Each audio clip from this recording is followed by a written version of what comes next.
Hey Bird Gang, this is the third video in our functional training series. Today we're going to be focusing on the deadlift. In the previous videos we talked about the squat, which is a lower body movement, the overhead press, which is the upper body movement, and now we're going to be focusing on another lower body movement with a little more emphasis on maintaining the back angle. So, this is a deadlift. You're going to approach the bar until you're 1 inch away from the bar with your shins. You're going to keep your toes pretty straightforward.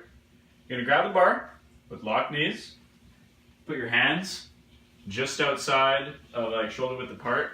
A nice place I like to put them is put your knees where your elbows are, just right there, and then you're going to bend your knees until your shins touch the bar, just like that.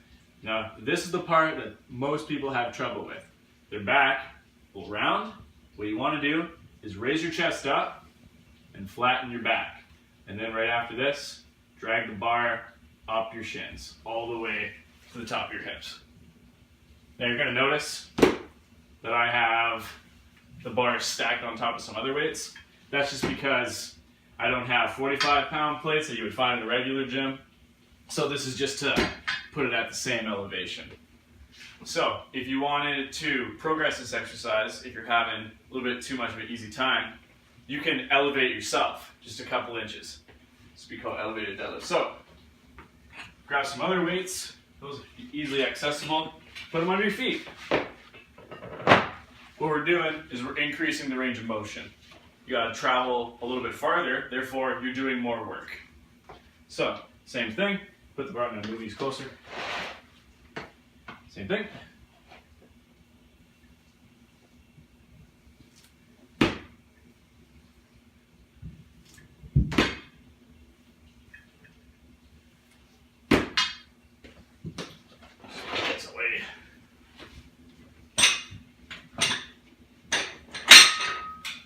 And now for the regression. Some people have a lot of difficulty maintaining their back angle during the deadlift.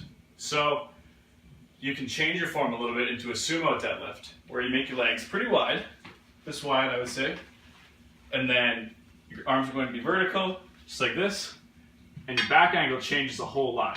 See, in this position, it's much more vertical as opposed to the horizontal back angle here. It's a little more like 45 degrees to whatever that angle is. So, same thing. You drag it up your shins, lock out.